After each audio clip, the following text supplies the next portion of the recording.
guys. So today I have a stretch that I have been doing myself for the past few months to help with some pain that I was getting kind of like in my lower back, as well as then I've been giving it to patients for a few weeks as well, to help try and stretch out the psoas muscle, which is a muscle that starts about here in the back, but it's deep, like it's between my intestines and my spine, and it starts about here in the back, and then it follows my spine, comes down around the inside of my hip and through my pelvis, and inserts kind of like here into the groin. And it's a major muscle that we use all the time to either like kind of flex us forward or help lift our legs up towards us, or flex our hip, in other words.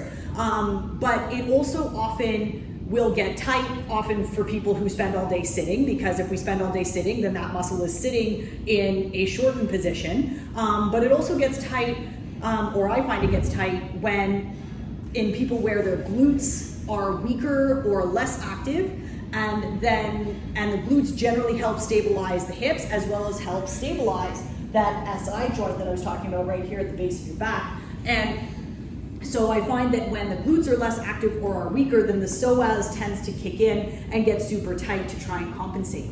But because the muscle itself is so deep in the body, like I can't physically touch it from the surface. Like you can kind of sort of get to it from the side here, but really the only like surface point to touch or to try and stretch it out would be about here, maybe a little bit in the groin, but otherwise it's not a muscle that I can easily get to. I can't roll it, and because it's so close both to my spine from the sides as well as front to back, it's hard to find like a specific angle where I can kind of turn to the side and maybe stretch it this way without also being hampered by other muscles closer to the surface, which might be tight as well. So it's hard to, and there's only so far that we can arch our back in order to try and stretch it from the front. So we're a little bit limited overall from that standpoint, and so you can always try a bunch of different psoas muscle stretches to see which one helps you the best. So there's no one right stretch,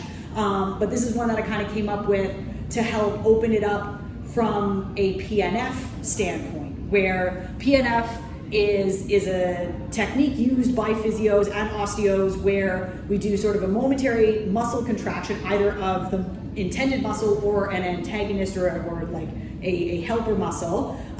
We'll do a light contraction there almost to show our brain that we have control of the muscle at that range, which then allows that tight muscle to relax a little bit. And you don't have to do many. You can do 5, you can do 10. Pretty much you'll sort of feel when it's open as much as it's going to open for the day, like how much that muscle is going to open for the day. So to get into this stretch, you're going to hang out kind of in your 4-point position like this, and then from here I'm going to let my knees kind of fall out to the side. And everyone has different levels of hip mobility. I have a little bit more than most, but you want to go to the point where you just kind of drop and stop.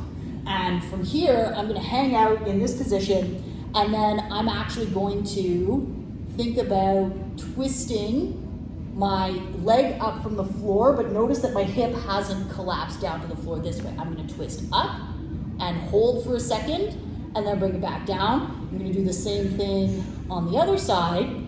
Hold for a second or two, bring it back down, and then actually, if you didn't notice, my hips have actually fallen a little bit closer to the floor without me kind of shoving forward this way.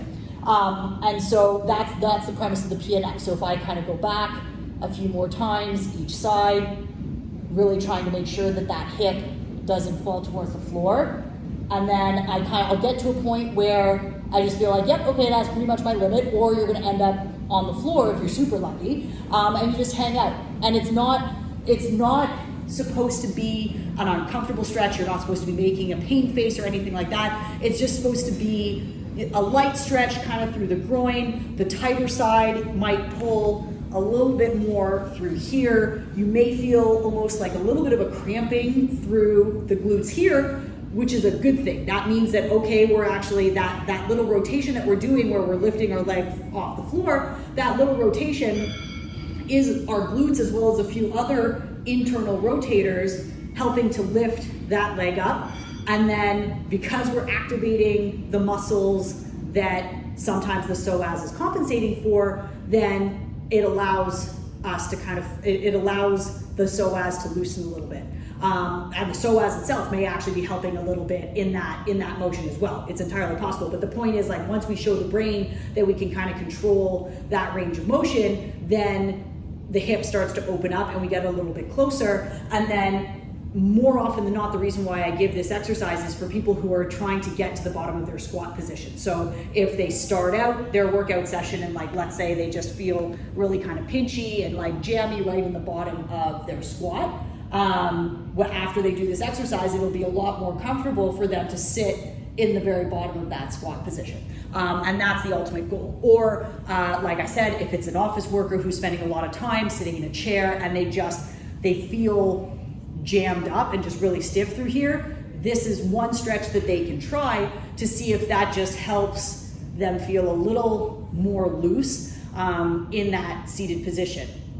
So ultimately, if I'm doing this stretch, I kind of do maybe like 10 rotations total, so 5 per leg. For other people, if they're a little bit stiffer at the beginning, they can do a set of 20, but really just kind of read your body on this one. And you only need to do one. Like once you feel open and good to go, that's when I would move on. If I'm doing this before a workout, that's when I would move on to doing other glute stability exercises to help keep that range of motion a little bit more open. So all in all, we set up in 4-point. We have our hips fall straight out to the side so that my knee is parallel with my hips. From here, I'm going to kind of twist up and hold for a second or two, come back down, do the same thing on the other side, making sure that my hip isn't twisting down to like my actual hip bone here isn't twisting down to the floor. I do that for anywhere between 10 to 20 times, and then I move on with the rest of my warm-up. If you have any questions, feel free to comment below or send me a DM. Thanks.